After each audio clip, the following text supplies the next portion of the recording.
Hello, each and every one of you. Thank you for tuning in to Broker's Playbook with us today. It is myself, Laura Martin, co-host of Broker's Playbook, along with Simeon Papalias. And we today have a huge treat for you.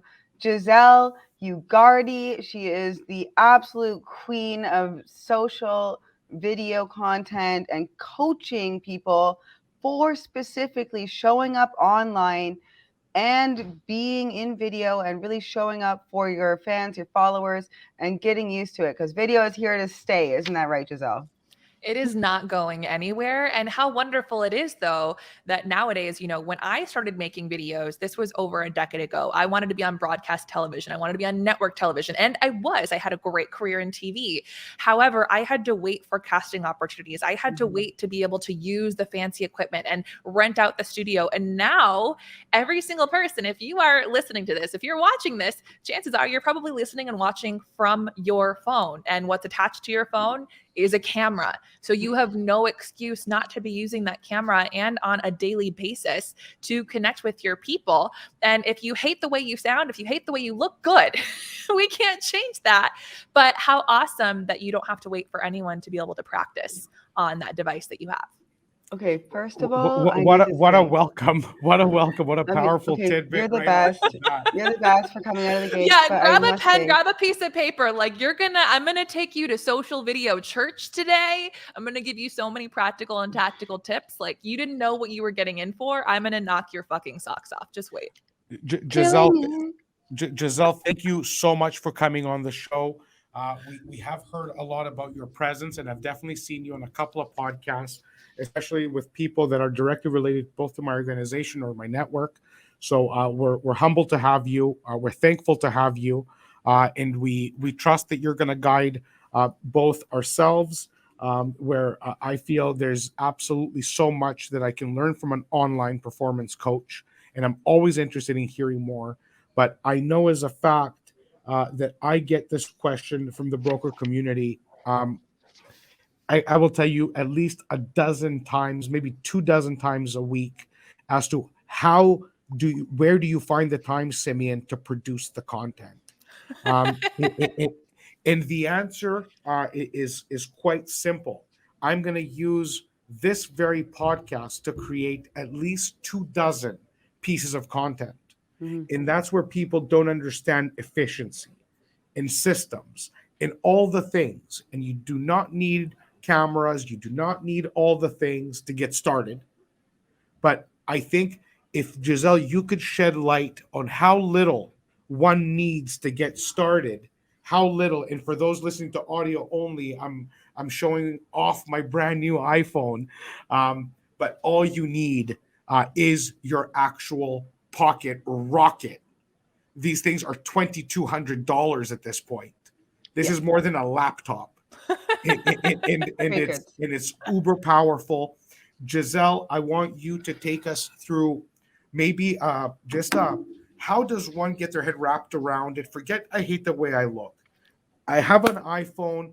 For those who have decided to get started, because I don't want to focus on the naysayers anymore, but let's say I want to move forward. I'm a new agent. What is the value proposition that I can directly put out? Well, you asked a lot of questions there without even realizing. So the first thing that I want to address is you mentioned that you get this question, 12 times a day, a week. If you get a question more than twice from a client, from someone on your team, from a peer, then that means that you either need to create content internally or externally and on a regular basis, and or at the very least, a keyboard shortcut. We get really caught up into thinking that all of our content has to be original, unbreakable, something like you've never seen before. And it doesn't. I'm actually pretty much the anti-trend coach. I'm all about evergreen. What does evergreen means? It means that no matter what day of the year you upload that video, you upload that post, it makes sense because you are constantly getting the same questions over and again, but you're also meeting people at different seasons. So if you get a question more than twice, that means you got to create content. When it comes to that actual question though, about where do you find the time? You have to find or make the time. And something that I talked about very recently on the Fitigu podcast was anytime that someone tells me that they don't have the time, I always flip it back and say you don't have the time or you don't know how to manage your time. Because as an online performance coach, the key word there is performance. And if I was to look at how you're spending your time every single day, the average person spends 2 hours a day on social media.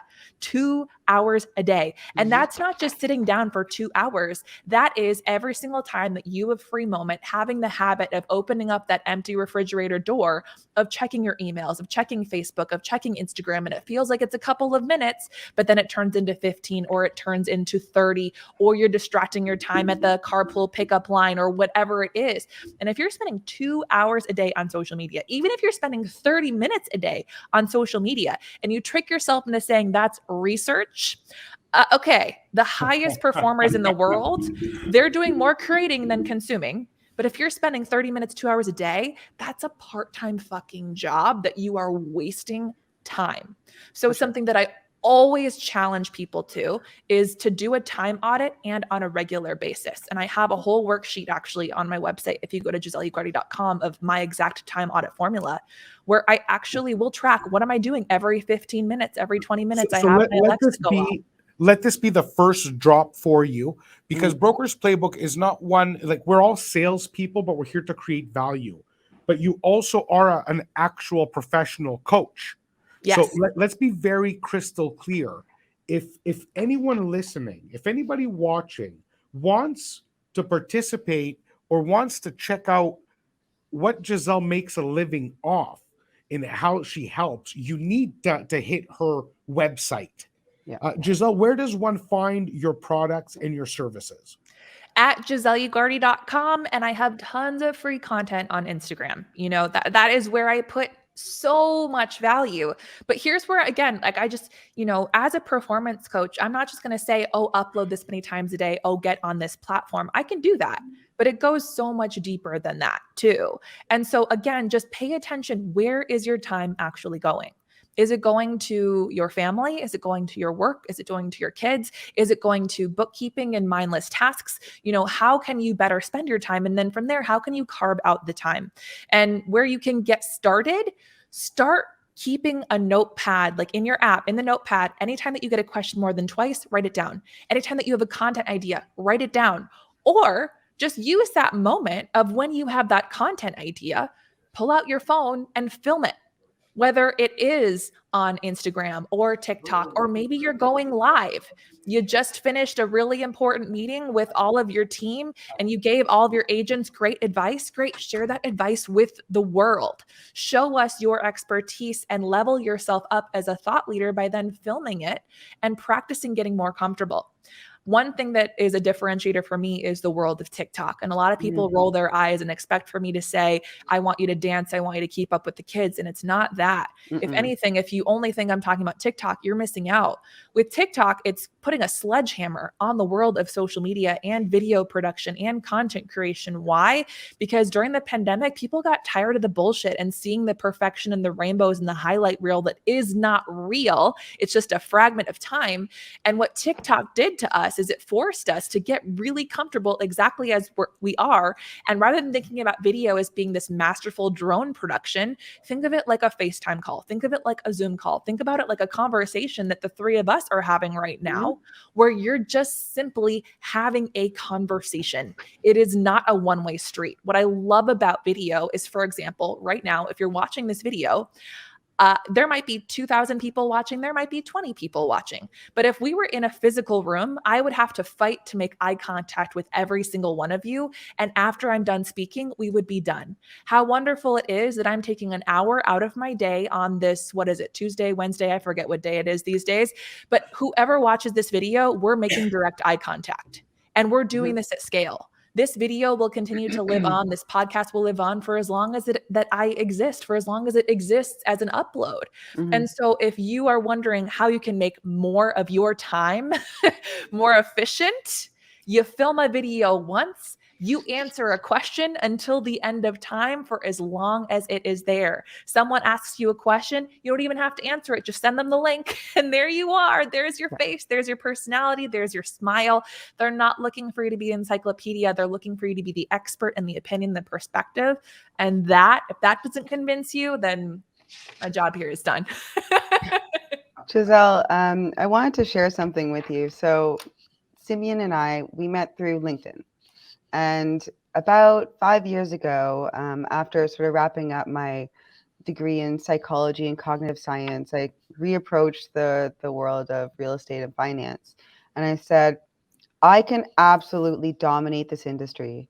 If I go on LinkedIn, I max out my network like a robot. I was just adding people that were in the industry in my area, like, within Canada. And then I started producing video content. And when I look at the first few, it's like embarrassing. It's cringeworthy to me. It looks so crude. I'm fidgety, and it's still raw and uncut. I never really cut my videos. Like, I just one shot kill. Like, it is how it is. And even like, we're such harsh critics of ourselves, but everyone else that's consuming it is just in awe that we had the gumption to do it, and they aren't seeing us in such a critical way. But what I did want to share is, like, I'll share a video on Instagram and I'll share a video on LinkedIn. And at this point, I'll get like 100,000 views on LinkedIn for the same video that I'll get like 1,000 on Instagram. And sometimes I'll make the videos in TikTok and then post them to LinkedIn because of the different things you're able to do with that app. But what I really wanted to say was that the most emotionally charged videos I did, the ones that scared me the most to share, the ones where my voice might have even cracked, those were the ones that were viral. It's like even more important. So my question is, is it better to do it off the cusp, create an outline? Do you have to have a strategy for, I only talk about these certain things, or is it okay to talk about everything in life? I'm cool with you talking about everything in life, but here's the beautiful thing that you said, Laura, is you said when you looked at your first few videos, they are cringeworthy. But imagine if you would have waited to put those first videos out today. They would still be cringeworthy, but it would be 6, 8 months, 12 months later, and then that would be your step one. Your first few videos are going to suck. You are going to tear yourself apart. Even if I say, no, you look great, you're going to be like, no, Giselle, I'm fucking horrible. You can look at my hair here. I'm sweating. I said, like all of the things that nobody cares about, you're going to rip yourself apart. Yeah. But every single time you're going to get a little bit better and you're going to give yourself a little bit more grace. But here's the other thing. For as long as you're tearing yourself apart, for as long as your thought is on you, your videos are going to suck. When you think about how you can serve, when you think about who's on the other side of that camera, when you think of what you're doing as a conversation, that is when the magic happens. So you asked, well, are you supposed to talk about whatever? Should you have an outline? Well, here's the thing. If you're truly an expert of what you do, you don't need a script to speak your truth. And in fact, a lot of people who use teleprompters because they are afraid of saying the wrong thing or rambling for too long. Well, how do you do it when your client calls you or takes you to lunch and asks you a question? Right. You're not saying, hold on, let me grab my script over here and tell you. Every now and then you don't have the answer to a question and you look it up and you go, you know what? I don't know. Let me text my colleague really quick. That's normal. But when you're getting too caught up on the word, then that's when you've seen the videos where you go, who are you talking to? You've seen the videos where you feel like you're being talked at versus talked to. You've seen the videos where that person's soul leaves their body and you're like, I don't know what you're doing. So instead, what I want you to think about is, what does this video say about me? What is this video saying about my audience? And how is it actually bringing value? Now, value can come in the form of a lesson. Value can come in the form of a laugh. But how is it creating some sort of inclusivity or community or conversation, answering some type of a question that paints the picture of the portfolio that is you? And mind you, I didn't say the portfolio of properties that you had. I said the portfolio that is you. when you're thinking about the conversations that you're having at meetings with your client, are you strictly talking about numbers, or are you bringing up the fact that you didn't sleep at all last night because you had your kid who was coming into the bedroom every 2 seconds? Are you saying, I have to run actually because we're picking up my dog at the vet.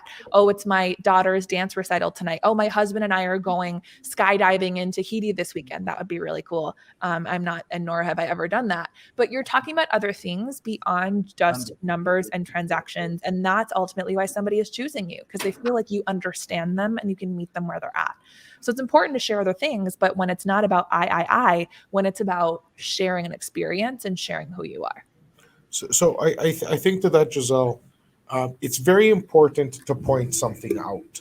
I learned a long time ago when creating content by myself, meaning me, on the video, it can become difficult if you're overthinking the intent. If you are yourself, which is what you were talking about earlier, as long as you are looking to create value, no matter the topic in life, so whether I'm speaking about how to raise my kids, whether I'm speaking to how to treat an animal better, how to take out a stain out of the carpet, how to be better at sales, how to sell a hotel, how to assemble land. It doesn't matter what the topic is, it can be anything. If your audience resonates with your content, which is why they would follow you in the first place. So you either have friends, family, or a professional audience that are there because of your value prop. Your siblings and your cousins need to follow you because your cousins and your family and your siblings, your friends, and then the people who chose to follow are the only people who see you. Typically, of course, as your profile grows and you get picked up by the algorithms and everything else, you get more non-followers through exploring through all the different platforms, different settings.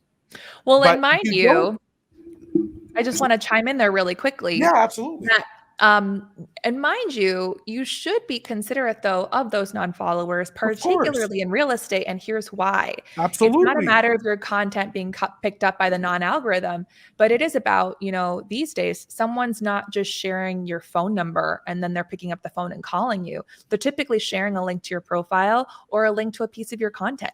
And in some cases, they might potentially be searching, Toronto real estate agent or Toronto real estate broker. And there are people who are actively creeping on your profile who are trying not to engage. So how can we get you to show up as the most candid, raw, honest, fun, vibrant, smart person that you are, if in the same way I just popped into your office the way that people used to do? Yes. So with that being said, you don't have to overthink and be so creative. You said Say it again. You said if somebody asks you a question twice, there it is. That's As a it. matter of fact, like we literally, if you were to go to any of my content, the most popular thing is I just got off the phone with the client and I feel it's very important I share this question. Say it again. And I go into the question and I answer the question, and up goes the reel, and up goes the vid, up goes the IGTV if it's too long. But at the end of the day, there is the only thing around me right now, because I am in a real estate office, there is a couple dozen brokers around me on the phone with their clients answering questions.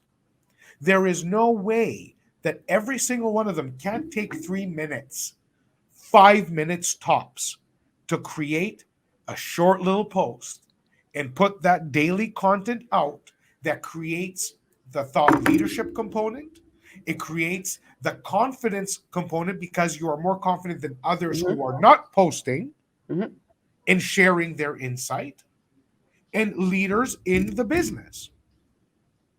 Yeah. And there's this misconception that you have to only share the most complicated of questions. But in actuality, sometimes your biggest mistake is that you're forgetting to answer the simple ones that you actually get the most. For example, what exactly is it that you do? Because You, as a real estate broker, could have a very different day to day than somebody else who's a real estate broker, especially somebody else who's in a different state. We take that very much for granted. Or I think about so many of the agents that I work with here in the US. Okay, so you're a real estate agent. What does that mean? Residential, commercial, investment, multifamily, Airbnb? Do you specialize in a certain neighborhood? Do you specialize in, say, upsizing or right sizing empty nesters? Demographic of client, All of that. type of client. You forget. And even just, what's it like to work with you? I hate the word process. I always challenge my clients. They say, I make the process as easy as possible. What the fuck is the process? Love it. I don't know what it's like to I know what it's like to buy a house in my city, but at this point, I'm looking at investment properties in other states. Minnesota is not an attorney state. Because the average person, Giselle, buys what, 1, 2, 3 homes in their lifetime? Right. So to even be that assumption is wrong.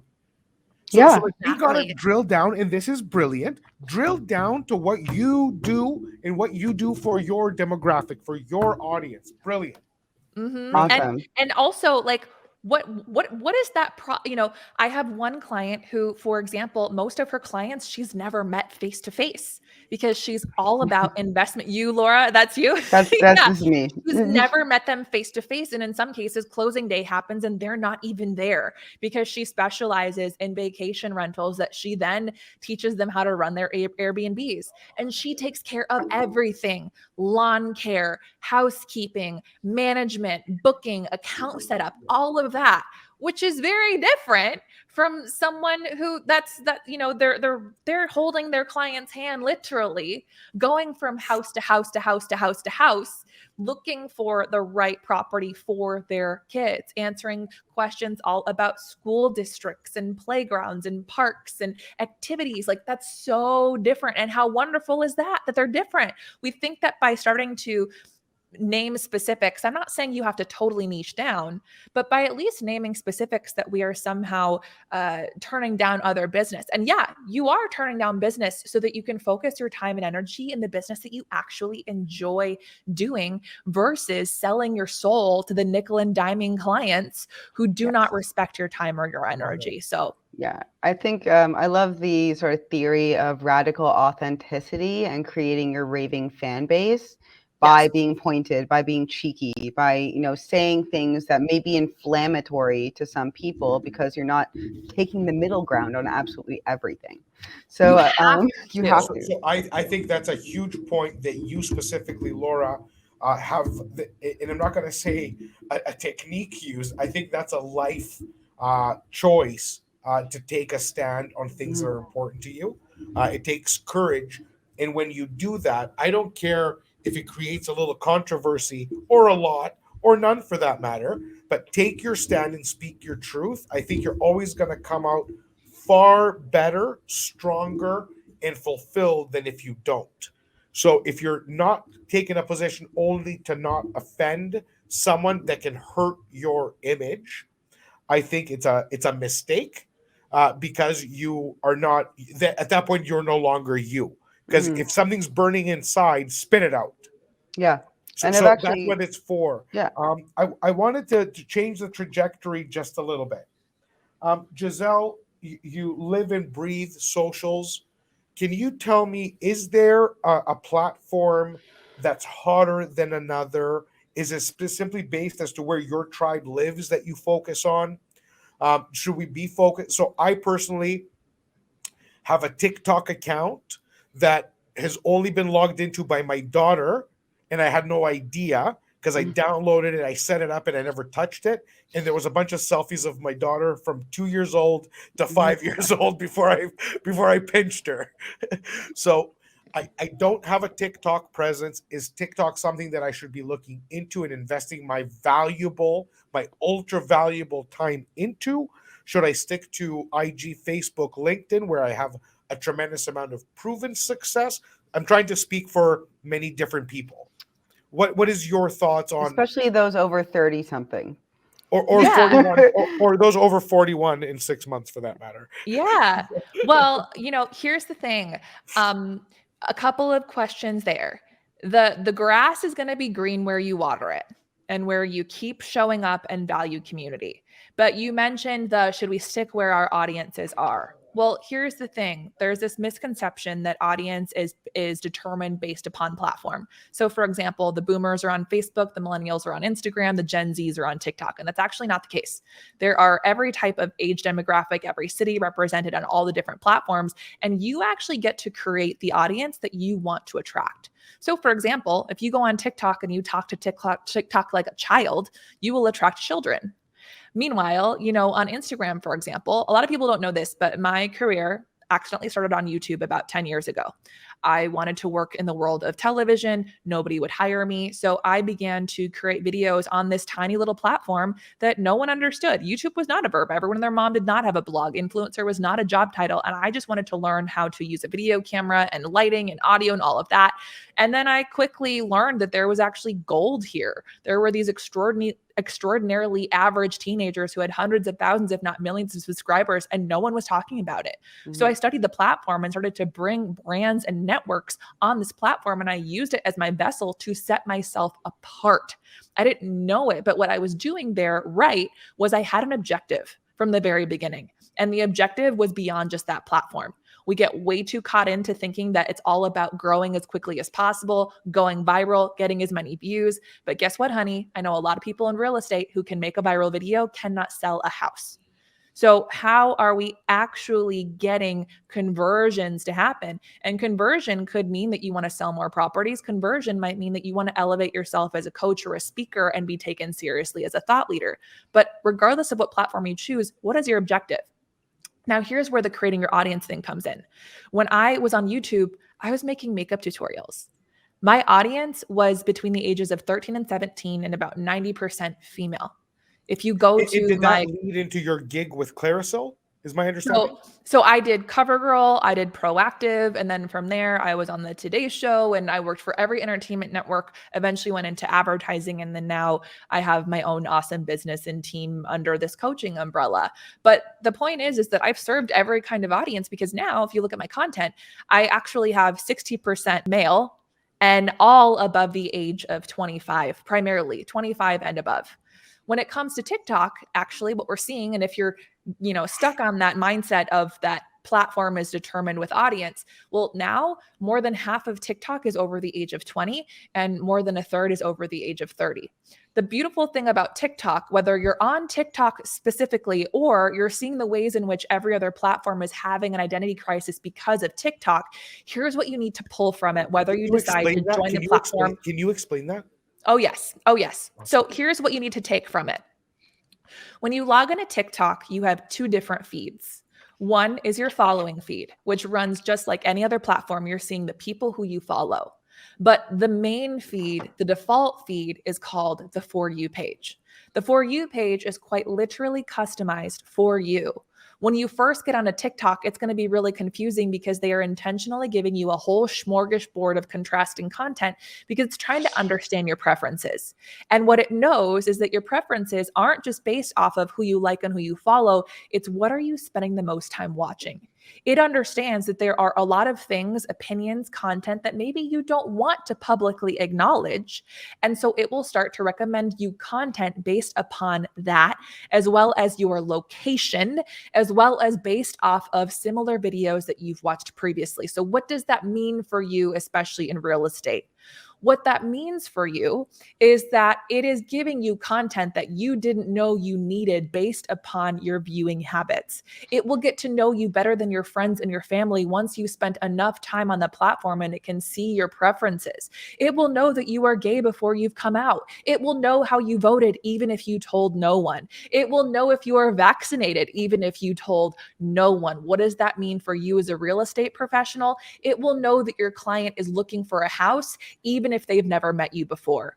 It will recommend your content in your city, even if they haven't been to your city before, because they've consistently been watching content all around, say, Toronto or Edmonton or what have you.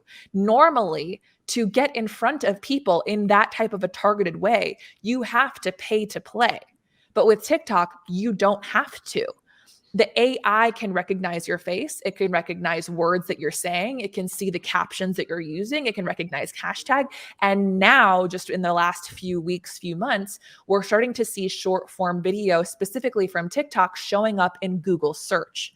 So, for example, if I made a video about how to use hashtags on TikTok, guess what? All of a sudden, my short video might pop up as one of the first recommended videos that are coming up in Google search.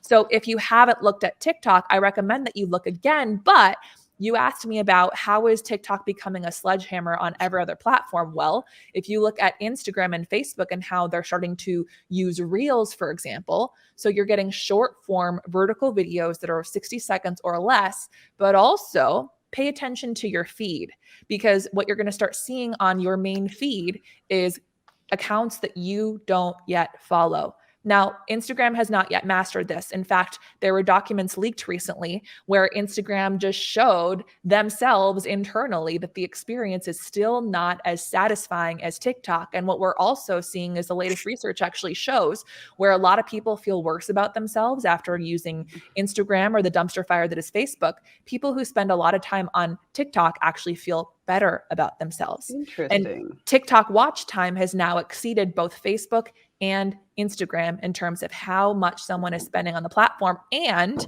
where more than 90% of users are consuming Facebook and Instagram with the audio turned off. More than 70% of users on TikTok are fully engaged. You can't rewind. Your volume is turned all the way up. And so in that sense, you can't just scroll around or skip to the end. You have to watch the whole video to get to that good part. But it's not about your video going viral. It's about getting your content in front of the right people and doing what you want them to do. Most of my content does not go viral, but I can honestly tell you that my career has catapulted 10, 20, 50x because of my expertise on TikTok and the way that I've been able to develop myself as a communicator and a storyteller from this platform. 2 questions. Yeah. Wait, me first. Too bad to me. Yeah. Okay. All right. Laura's like, dibs, me. Nope. You know. Okay, so basically 2 things. 1, give me, anyone, a benchmark. So how, let's say we wanted to jam our sales funnel and completely jump into this and say, you know what, I'm going to go turbo on video. What's a reasonable benchmark? Can you post too much? Is that such a thing? There's not such a thing as posting too much, especially on TikTok. But here's the thing. I am not of the mindset of post as much as possible everywhere all the time, because what will inevitably happen if you were someone who, you mentioned if you want to go all in, if you weren't making any videos before and now all of a sudden you're making videos every single day or twice a day or 3 times a day, you're going to burn out.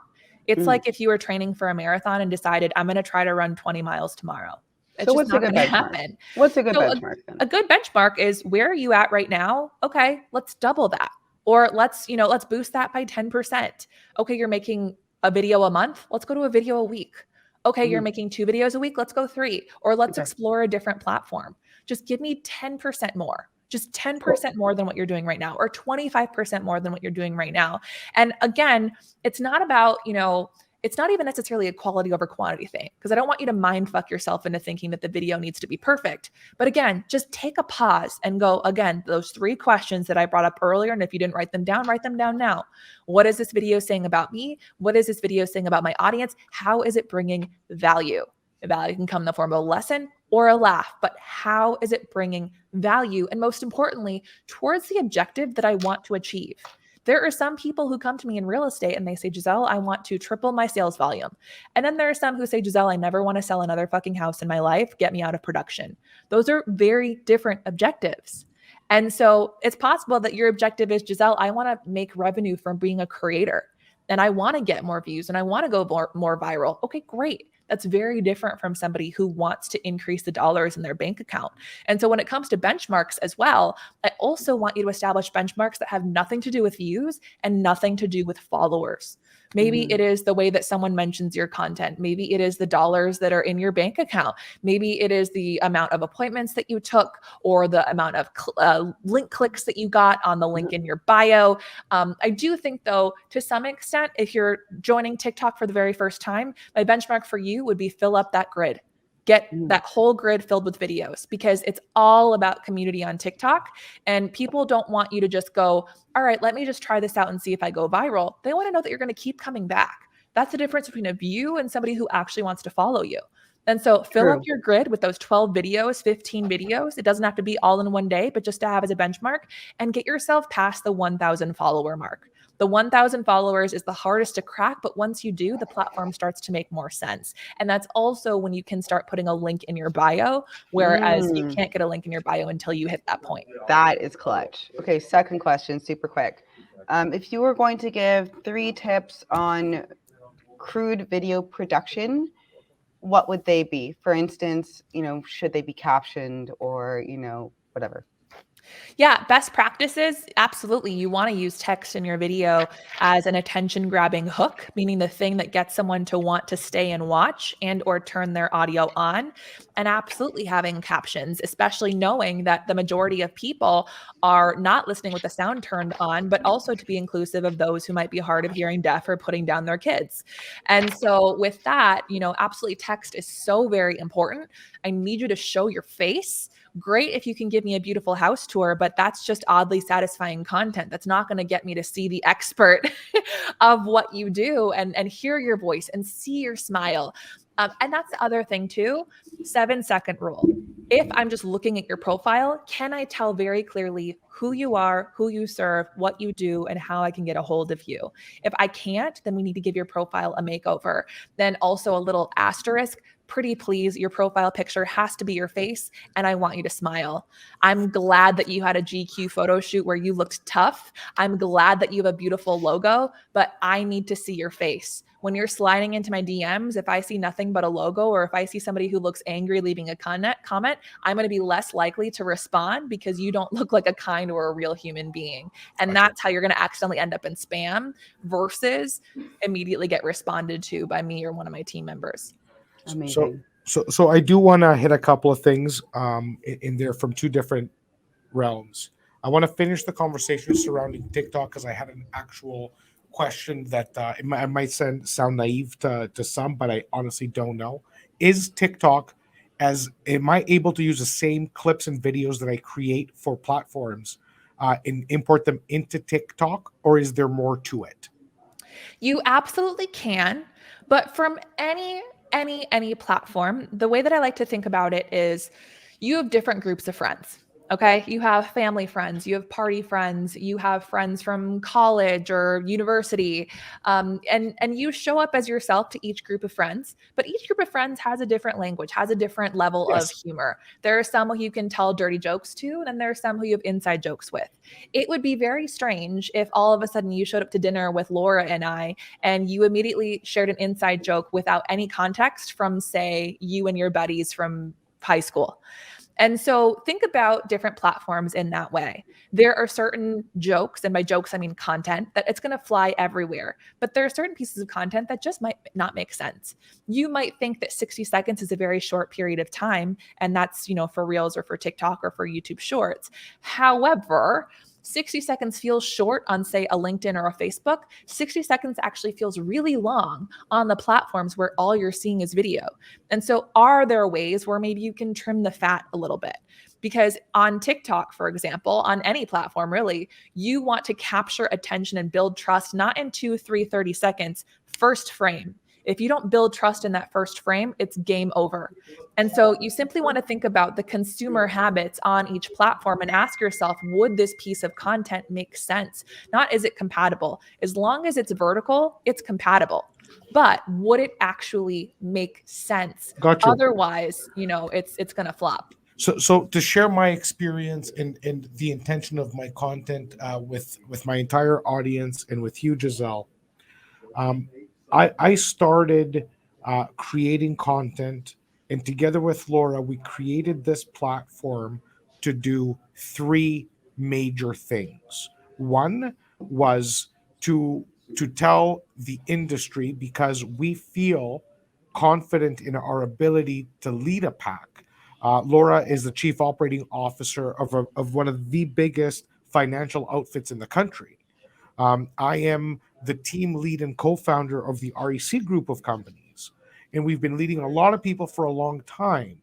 Now, what I wanted to do is I wanted to create notoriety surrounding our personas, our professional agenda, and assist the industry get elevated, become better. And through putting the content that we do to LinkedIn, which is our brothers and sisters, to IG, which is kind of everyone, and Facebook, which is again, I think that's the maybe the one platform that is really lost at this point. It doesn't know what's up and down, who's there, who's supposed to. Do I even check it anymore? It is a lost, um, but many people, millions and billions of people still use it. So, but we have had success in establishing the agenda, which was to lead, empower, but also create more of a thought leadership persona to us. And I'm saying this because I'm not ashamed of it. This was what I intended to do. I want to be seen as a leader. I want people to call me and say, can I join your team?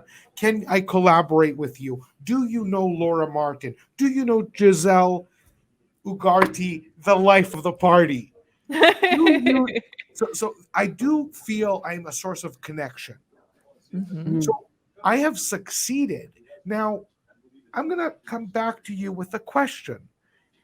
Is it so you are saying it is worthwhile to build a new funnel, a new vertical inside something that TikTok, which is Uber, it's astronomically more popular than anything else right now. And I literally don't even know how it works. Is that embarrassing? Should I be embarrassed to not give No. it the time of day? No, you shouldn't. And that's where a lot of people have that misconception where they think, oh, YouTube is oversaturated or everybody has a podcast or it's too late to join TikTok. No, if you want to start on something new and if you have the time, the capacity, and the desire to do it, great. There are plenty of people who join new platforms and start new programs all the time. And if you care about something, have passion about something, and if it's shareable, then absolutely do it. And what you might actually find is, for me, TikTok is my favorite place to consume content. I would rather spend 30 minutes on TikTok than binge watching a whole series on Netflix. I feel like I learned something. It is guaranteed smiles. I truly feel like it is something that connects me and grounds me, and I just enjoy it for fun, even content creation and business building aside. So even just for the sheer purpose of understanding it, keeping in mind that I deleted it 3 times before the light bulb went off. So for those of you who are like, I just don't get it, I've tried. Yeah, I get it too. I've been there too. So just for the sheer fact of understanding, but also you have this vision that's bigger than yourself. So if you want to have more influence, if you want to create more awareness, if you want to be able to have an impact on people who didn't know they needed you, then TikTok is absolutely a place where you need to be, especially if you are a storyteller, a speaker, a coach, a mentor, a thought leader in your space, and you're hitting a ceiling everywhere else, then absolutely, why wouldn't you want to take on a new Gotcha. challenge that I guarantee you, if you know how to understand and operate TikTok, you will have no problem in any other room on any other stage. I am a better speaker, storyteller, relationship builder, dot connector because of that platform. It has fully changed the way that we run business and even Wow. the way that I am as a coach. Wow.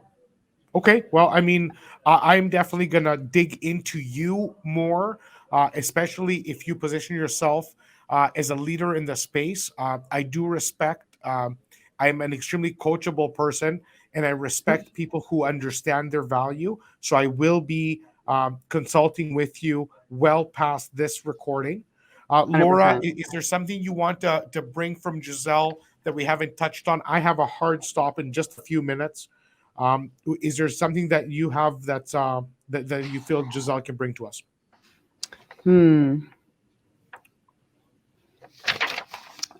Just I think that's really it, right? Like I feel like we covered everything. My head's exploding. You were Me right. too. Me too. He's like, I have same. combinatorial explosion. I'm not even sure. I need to consolidate. I don't know. So I got nothing. Miss Giselle, with that being said, I do want to bring our cast to a stop. I want to thank you, and for the last time, please tell our brothers and sisters where is the best place to reach you, and just your value prop from a professional level. Absolutely. And here's the thing. I do have a TikTok course. And so if you think that our family would appreciate it, then I'm happy to offer $100 off with the promo code Playbook. You can get my TikTok course, GiselleUgarte.com/TikTok. So you can get that for $99, less than $100 to get all of the ins and outs on demand to you.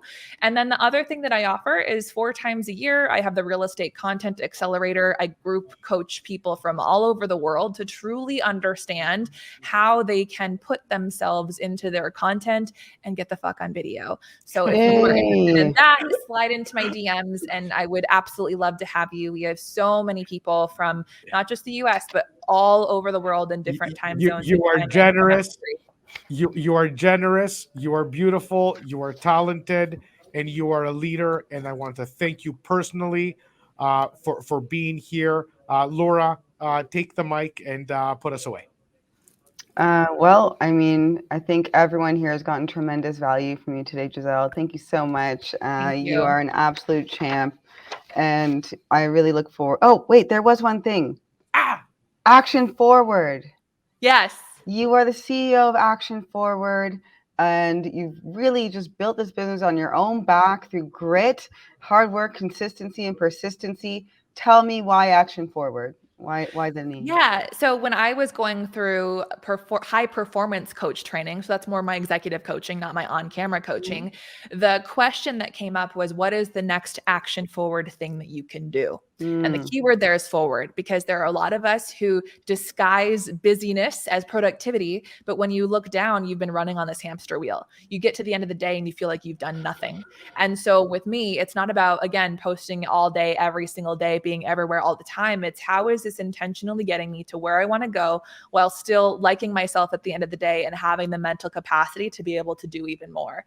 And so that's where my ADHD mind helps people to focus and be more actually productive in their business, but also looking at themselves as a whole human being. And so that's how Action Forward was born, as a business title. And now we're an entity that does coaching, consulting, digital products, and now live events. Now that events are back, thank God. Thank God. Thank God. All right. Well, I mean, Giselle, you've given us so much to work with here, and I can certainly see how really honing your craft online will absolutely translate in person at conferences or leading meetings and so on. So thank you very much for coming on today. And we will drop all your links for all the people. Yes. Use that amazing promo code Playbook to get your discounted TikTok coaching video and tutorial. So thank you so much, Giselle, for being with us today. And you'll be hearing from both Simeon and myself, most certainly. Appreciate you. Thank you, Giselle. Appreciate it.